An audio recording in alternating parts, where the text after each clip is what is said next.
నేను ప్రతి ఒక్క అత్తామామలకి చెప్తున్నాను, ఆలోచించండి. ఈ మధ్య కాలం నేను చాలా వింటున్నాను. ఈ మధ్య అంటే చాలా రోజుల నుంచి మా అత్తగారు అస్సలు నన్ను టార్చర్ చేస్తారండి. అసలు నా మాటే పట్టించుకోరు, మానికి ఎక్కేస్తారు.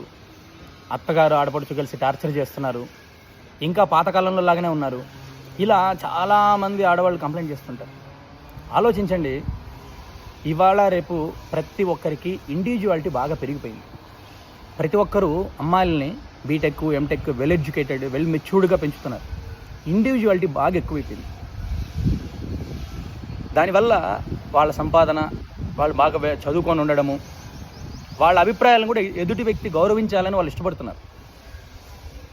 ఒక అమ్మాయి మీ వంశాన్ని నిలబెట్టడానికి పెళ్లి చేసుకొని మీ ఇంటికి వచ్చి మీ వంశాన్ని నిలబెడుతున్నప్పుడు కోడలుగాను, భార్యగాను, ఆడపడుచుగాను, వదినగాను ఇన్ని క్యారెక్టర్స్ రోల్ ప్లే చేసి చేస్తున్నప్పుడు మీరు వాళ్ళ వ్యక్తుల యొక్క అభిప్రాయాలను కూడా గౌరవించాలి.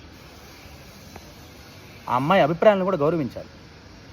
అంతేగాని మీరు చెప్పిందే వేదం, మీరు చెప్పిందే జరగాలి ఏమన్నా అంటే గొడవలు, రచ్చ,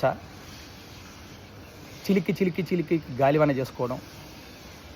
అత్తామామలు కొంచెం మెచ్యూర్డ్గా ఆలోచించండి అమ్మా. ఇంకా 70, 80 లాగా సూర్యకాంతంలాగా టార్చర్ చేస్తానంటే ఎట్లా? దానివల్ల మీ కొడుకు కోడలు దూరం అయిపోతారు.